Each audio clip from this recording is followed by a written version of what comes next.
Bonjour à tous, bienvenue dans cette nouvelle vidéo sur la page de l'atelier.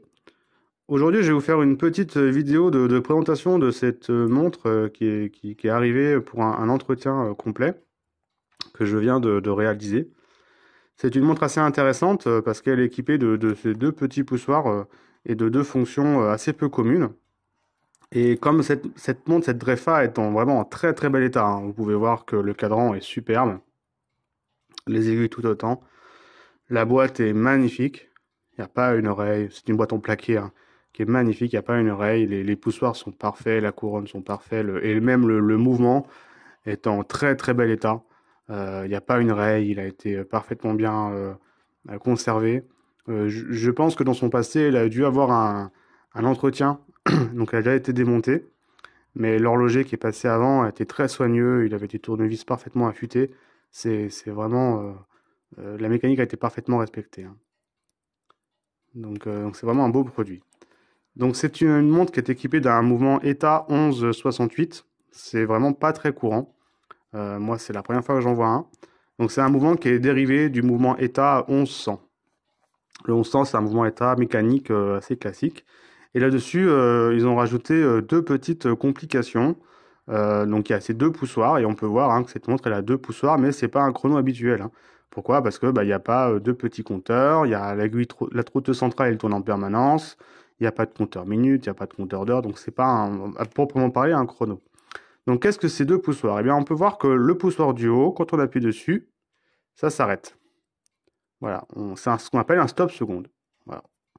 Donc quand on appuie sur le poussoir du haut, on s'arrête, ça permet d'arrêter le mécanisme et puis effectivement de pouvoir synchroniser les 8 de seconde avec un autre mécanisme pour être parfaitement synchronisé avec celui-ci. Donc on s'arrête et dès qu'on veut être que l'aiguille de notre montre affiche l'aiguille de l'instrument sur lequel on veut se synchroniser, passe devant, on relâche et ça repart.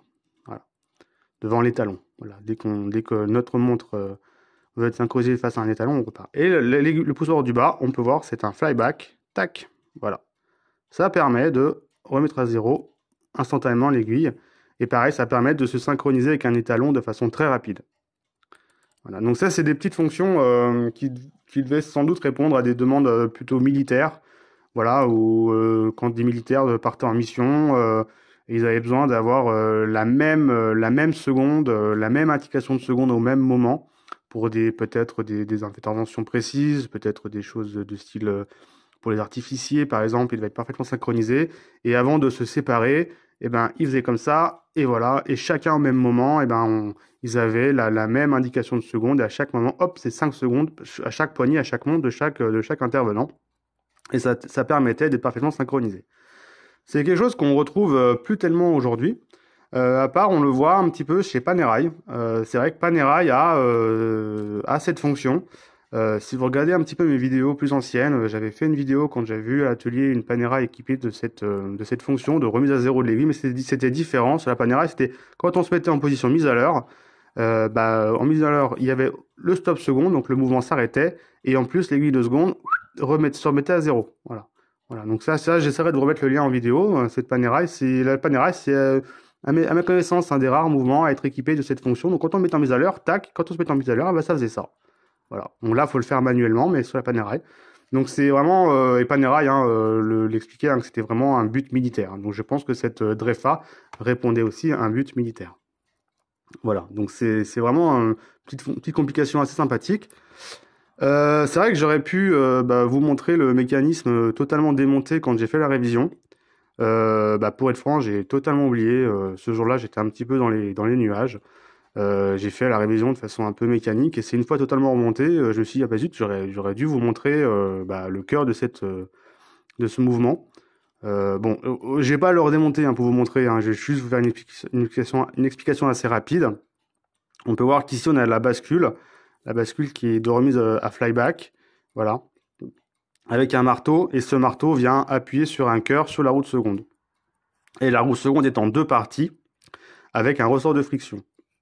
Voilà, donc c'est exactement ce qu'on retrouve sur les chronos à ressort de friction, comme ça, les roues de chrono, c'est ce qu'on retrouve sur les planches additionnelles type du bois des pras. Voilà, donc ça existait déjà à l'époque. Voilà, donc c'est vraiment quelque chose de très sympathique. Et puis bon, le stop, hein, c'est juste une bascule qui vient aller appuyer. Là, on ne voit pas très bien en vidéo, mais c'est une bascule, quand on appuie, ça vient aller appuyer sur une bascule qui vient se déplacer et se mettre en frottement sur l'aiguille de la roue de seconde pour l'arrêter. Hein, voilà, tout simplement. Donc c'est quelque chose d'assez basique, mais vraiment très intéressant. Moi, ça me plaît, hein, je trouve que c'est vraiment une très jolie montre. Et je trouve que ces fonctions-là pourraient être ajoutées assez facilement sur une montre. Moi, c'est typiquement ce type de projet que j'aimerais faire, c'est repartir d'un mouvement mécanique simple, sans ces deux fonctions, style un Unitas 6497, et puis rajouter les fonctions pour avoir cette fonction flyback et cette fonction stop seconde. Hein, donc il faut usiner les ponts, fabriquer les pièces. Ça, c'est quelque chose qui me plaît beaucoup. J'y travaille un petit peu à mes heures perdues. Bon, malheureusement, à l'atelier, je suis assez chargé de travail, donc j'ai pas trop le temps de mener à terme ces projets, mais c'est quelque chose qui me plaît beaucoup. Voilà, donc j'espère que cette petite vidéo présentation de cette Drefa avec la fonction stop seconde et la fonction remise à zéro style flyback de l'aiguille de seconde vous a plu.